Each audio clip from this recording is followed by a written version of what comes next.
Good morning friends, मैं हूं तौफीक। आपका स्वागत है आपके अपने चैनल एक्रा एजुकेशन अड्डा पर, जहां आप शिक्षकों संबंधित कोई भी खबर होती है, इन खबरों को लेकर मैं आप सबके सामने हाजिर होता हूं। तो दोस्तों, एक बहुत ही महत्वपूर्ण अपडेट लेकर आप सबके सामने मैं आज सुबह सुबह हाजिर हूं। जैसा आप अपनी स्क्रीन पर देख रहे होंगे कि important communication in respect of implementation of multiple NABS framework WEF 1 अप्रैल 2026। ये जो आप देख रहे हैं ये बहुत ही महत्वपूर्ण है उन सभी शिक्षकों के लिए या उन सभी कर्मियों के लिए जिनको NPS का लाभ उठाते हैं। उन सभी के लिए 1 अप्रैल 2026 को कुछ नियम लागू किए जा रहे हैं, जो कि ये जो सिस्टम है वो मल्टीपल NABS पर फ्रेमवर्क पर काम करेगा। तो इससे जो है बहुत सारे शिक्षकों को नुकसान हो सकता है।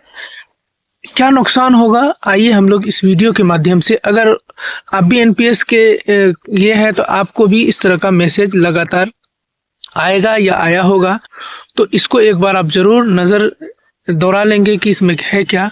इसीलिए मैं आप सबको आसानी से समझाने के लिए मैंने इस वीडियो को बनाया है, जो कि आप सब आसानी से इस बात को समझ आए। आइए दोस्तों, एक स्टेप बाय स्टेप इसको समझते हैं कि इससे क्या फ़ायदा क्या नुकसान होने वाला है, और ये 1 अप्रैल से ये नियम लागू हो जाएगा तो उससे क्या क्या दिक्कतें आ सकती हैं, क्या आसानियाँ हो सकती हैं। इसको स्टेप बाय स्टेप समझते हैं, अंत तक बने रहिएगा हर एक चीज़ को समझने के लिए। अब देखिए यहाँ पर NPS में नए बदलाव 1 अप्रैल 2026 से मल्टीपल NABS सिस्टम लागू होने वाला है। तो ये कब लागू होगा, तो सबसे पहले आप देखिए 1 अप्रैल 2026 से ये लागू होने वाला है। उसके बाद ये होता क्या है, मल्टीपल NAB अलग अलग NAB हर दिन होगा, यानी CRA सिस्टम में बदलाव होगा। जो क्रेडिट सिस्टम है उसमें बदलाव होने वाला है, जो आपका पैसा क्रेडिट होता है उसमें चेंजिंग होने वाला है। जैसे अब देखिए, मल्टीपल NAB अलग अलग NAB हर दिन, यानी जो पैसा आपका मतलब जमा होता है तो उसमें कुछ ट्रांजैक्शन नहीं होगा, कुछ कैंसिल भी हो सकते हैं। CRA सिस्टम में बदलाव, तो यहाँ पर हम आपको समझाना चाहते हैं कि इसमें होता क्या है, क्या होगा जो उस ईमेल में बताया गया है उसके हिसाब से। सबसे पहले हम लोग इसको समझते हैं कि मल्टीपल NAB का मतलब क्या होता है। जैसे मान लीजिए कि आपका पैसा सोमवार को NAB मिलेगा, मान लीजिए कि आपका 2 अप्रैल को आपका पैसा NPS में जमा हो जाना चाहिए, ठीक है। अगर ये पैसा आपको 2 अप्रैल को जमा हो गया तो आपको ज़्यादा क्रेडिट मतलब ज़्यादा बेनिफिट मिलेगा। ज़्यादा बेनिफिट मिलेगा कि मान लीजिए कि 10 पॉइंट आपको मिल रहा है, और 10 पॉइंट मिलना है तो डेली के बेस पर मिलता है। पहले जो है उसमें क्या था कि आपको एक ही रेट आता, जैसे 10 है, अगर 1 तारीख को आया, 5 तारीख को है, 10 तारीख को है, उसका जो रेट है 10 रहता था, तो 10 ही मिलता था। लेकिन अब यहाँ पर बदलाव क्या किया गया है, जैसे अगर आप 2 तारीख को आपको मिलेगा 2 अप्रैल को, तो 2 अप्रैल को आपको 10 वाला ये मिलेगा।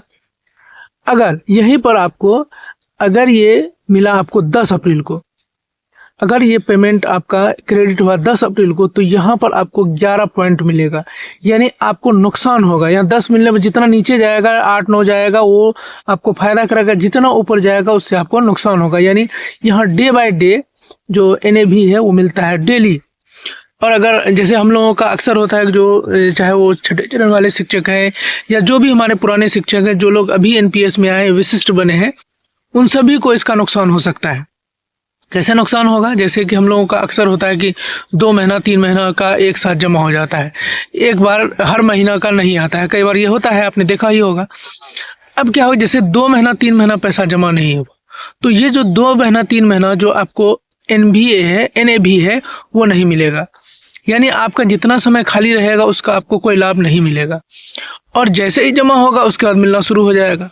तो कहीं ना कहीं अगर मान लीजिए कि 2 महीना पैसा नहीं मिला, तो इससे या NPS जमा नहीं हुआ, तो उससे हम लोगों को बहुत बड़ा नुकसान हो सकता है।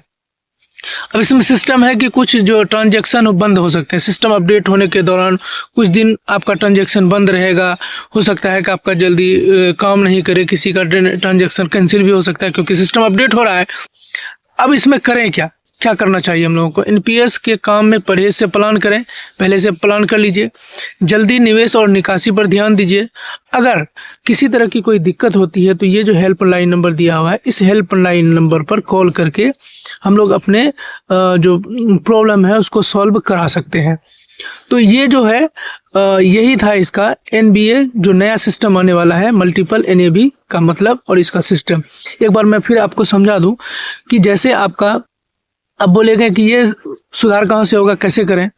तो हम लोग जैसे जानते हैं कि हमारे ट्रेजरी से यानी हमारे डिस्ट्रिक्ट में जो हम लोग जहाँ पेमेंट मिलता है वहीं से, या हमारे बीओ के थ्रू जो शिक्षा विभाग के प्रखंड शिक्षा पदाधिकारी होते हैं उनके थ्रू ये एनपीएस दिया जाता है। तो अगर हम लोगों का पैसा समय पे जमा नहीं हो सकता है तो हम जाके बीओ से कांटेक्ट कर सकते हैं कि सर जो अब ये सिस्टम लागू हो गया तो इसके मुताबिक अगर हमको अब 1 महीना 1.5 महीना बाद अगर एनपीएस में हमारा पैसा डालते हैं तो हमारा बहुत नुकसान होता है। तो इसके लिए हम लोग अगर सर से बात किया जाए तो बहुत जल्दी अगर पैसा जमा हो जाएगा तो 2 तारीख से पहले, तो आसानी से इसका फ़ायदा हम लोग ले सकते हैं।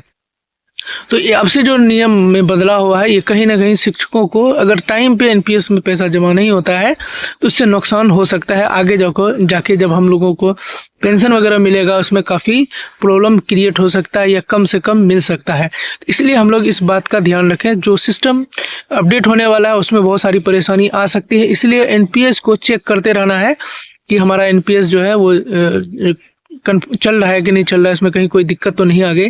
अगर दिक्कत आएगी तो नीचे जो नंबर दिया हुआ है इस नंबर पर आप कॉल करके अपना हेल्प ले सकते हैं, उसको सुधार करा सकते हैं।